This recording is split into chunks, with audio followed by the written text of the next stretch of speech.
Hi friend, good morning. আমি আজকে আবার চলে এসেছি তোমাদের জন্য একটা নতুন ব্লগের ভিডিও নিয়ে। এই যে রুমটা, সেটা হলো আমার মা বাবার বেডরুম। এখানে আমার মা বাবা থাকে। এটা আমার ওপরের ফ্ল্যাটের বেডরুম। এখন মা বাবা নেই, ওরা গেছে বেড়াতে। তো ঘরটা প্রচণ্ড নোংরা হয়ে আছে। আজকে ওই জন্য আমি এটাকে ভালো করে গোছাবো। আর একটুখানি এটাকে কিছু ডিআইওয়াই করে ঘরটাকে সুন্দরভাবে ডেকোরেট করব। আমি কীরকমভাবে এগুলো করছি সেটা আজকে তোমাদের সাথে আমি শেয়ার করব। বেডের মাথার দিকের এই ওয়ালটাতে আমি ওয়ালপেপার লাগিয়েছি। আমার এই ডিজাইনটা খুব পছন্দ হয়েছিল, তাই এটাকে আমি লাগিয়েছিলাম। একটা ওয়ালে ওয়ালপেপার লাগাতে আমার ওই 4,000 টাকার মতো খরচ পড়েছিল। ঘরে আমি নতুন কোনো আসবাব করাইনি, এগুলো সব পুরনো, মায়ের পুরনো খাট। এটা প্রায় 45-46 বছরের পুরনো খাট, বাদাম কাঠের তৈরি খাট। খুব ভালো আছে, শক্তপোক্ত আছে। তো ওই খাটটাই ইউজ করা হয়েছে। ঘরে যা আছে মোটামুটি মায়েরই সব পুরনো আসবাবপত্র রয়েছে। তো সেই দিয়েই আমি ঘরটাকে ঠিকঠাক করার চেষ্টা করেছি। আমার ফ্ল্যাটের প্রত্যেকটা ঘরেরই কালার আলাদা আলাদা। এই রুমের কালার আমি রেখেছি গ্রিনের ওপরে। তো এর সাথেই ম্যাচিং করে আমি তার কার্টেন বা অন্যান্য জিনিসগুলো করার চেষ্টা করেছি। এই কার্টেনটাও আমার পুরনো কার্টেন। আমার নিচের রুমে আমি এটা ইউজ করতাম আগে।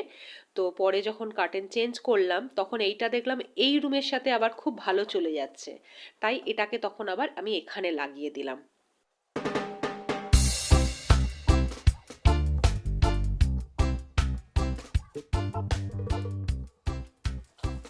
এই শোকেসটাও অনেক পুরনো শোকেস। এটা একটু রং চটে গেছে। এটাকে আমি পরে ঠিকঠাক করব, কালার করে বা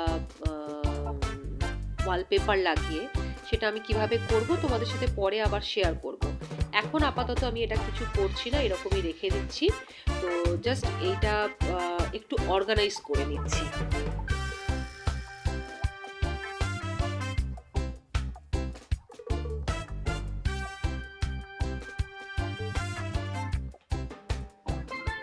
এটা হলো প্লাস্টার অফ প্যারিসের তৈরি একটা টিয়া পাখি।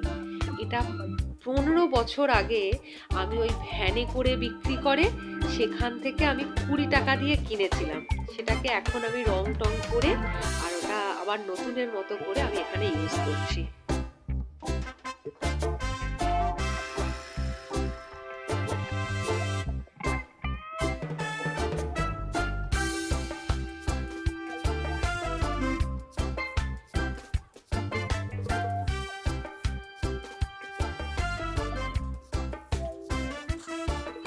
আমার ডাস্টিং ভালো করে হয়ে গেছে। ফ্লোরে প্রচুর ধুলো পড়েছে। আমি এখন সেটাকে আগে ভালো করে ক্লিন করে নিচ্ছি। এরপর আমি বাদবাকি গোছানো কাজ কমপ্লিট করব।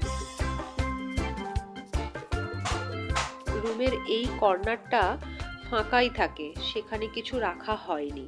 তো এখানটা ক্লিন করে আমি ওখানে একটা সিটিং অ্যারেঞ্জমেন্ট করব, যাতে বেডরুমে কেউ এলে বা মা বাবার যখন ইচ্ছা হয় তখন ওখানে যাতে বসতে পারে।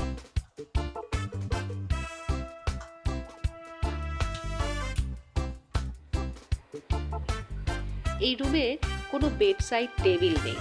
তো আমি আপাতত এই কার্টেন বক্সগুলো দিয়েই একটা বেডসাইড টেবিল বানানোর চেষ্টা করছি। এই কার্টেন বক্সে আমার পুরনো সমস্ত জিনিসপত্র রাখা রয়েছে, স্টোর করে রেখে দিয়েছি। এটাকেই আমি ভালো করে পরিষ্কার করে এটাকেই আমি রিইউজ করব অ্যাজ এ বেডসাইড টেবিল হিসেবে। আমি এখন এটাকে নিয়ে এসেছি। এটার উপরে আমি কিছুই করব না, জাস্ট একটা কভার দিয়ে দেবো। কভারটা দিয়ে দিলেই ওটা ঢাকা পড়ে যাবে, দেখতেও সুন্দর লাগবে। তো ওই কভারটা দিয়ে আমি ওটাকে as a bedside table use করার চেষ্টা করছি।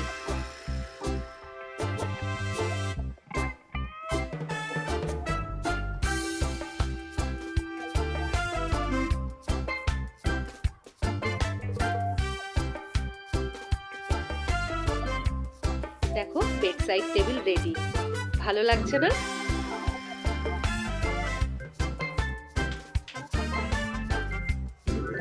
এই কর্নারটাতে একটা জাস্ট চেয়ার রেখে দিলাম, আর তার পাশে একটা ছোট টুল, মানে আমরা ঘরে যে প্লাস্টিকের টুল ইউজ করি সেই টুলই রাখলাম, যে টুলটার ওপর আমি একটা ভালো ঢাকা দিয়ে আর ওটা একটু অর্গানাইজ করে দিলাম। পুরো কর্নারটা, পুরো লুকটাই চেঞ্জ হয়ে গেল। দেখো কি সুন্দর দেখতে লাগছে, তাই না?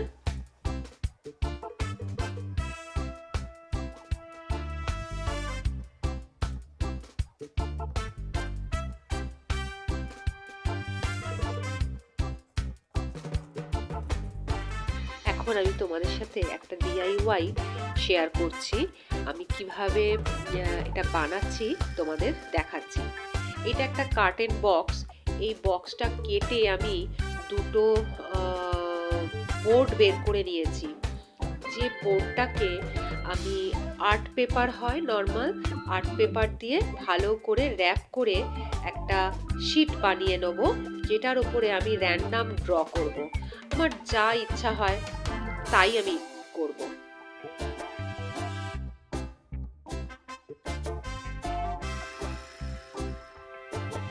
আমি পেপার মুড়িয়ে একটা ছোট বলের মতো রেডি করে নিলাম, আর আমার কাছে কোনো পাতা ছিল না, তাই পেপারই কাটিং করে আমি লিফ, দুটো ছোট একটা বড় লিফ তৈরি করে নিলাম।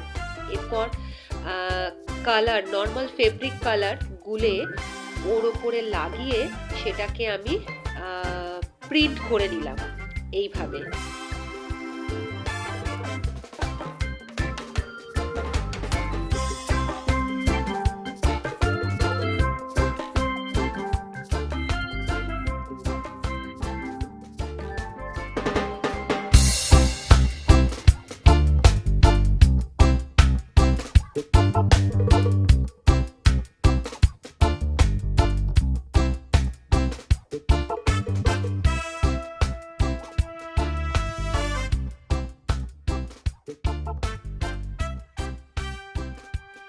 এরপর যে ছোট বলটা বানিয়েছিলাম সেটা কালারে ডুবিয়ে ট্যাপ ট্যাপ করে একটু ফুলের মতো একটু কিছু বানিয়ে নিলাম, যেটা দেখতে খুব ভালো লাগছে।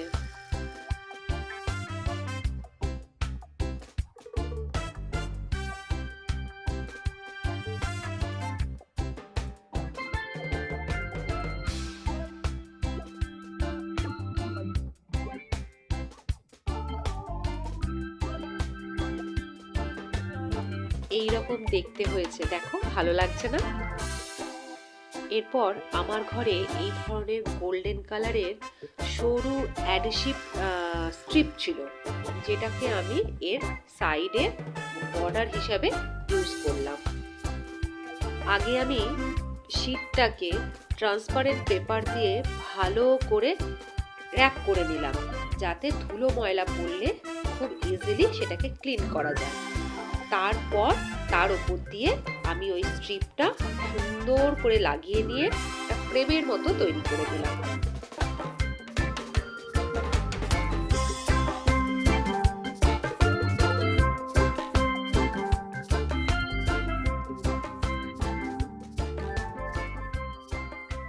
এই দেখো, কমপ্লিট হওয়ার পর এরকম দেখতে হয়েছে। শীটের পেছনে ডাবল সাইডের যে টেপগুলো হয় সেগুলো লাগিয়ে দিলাম। এরপর সেগুলো দেয়ালে পেস্ট করে দিলাম।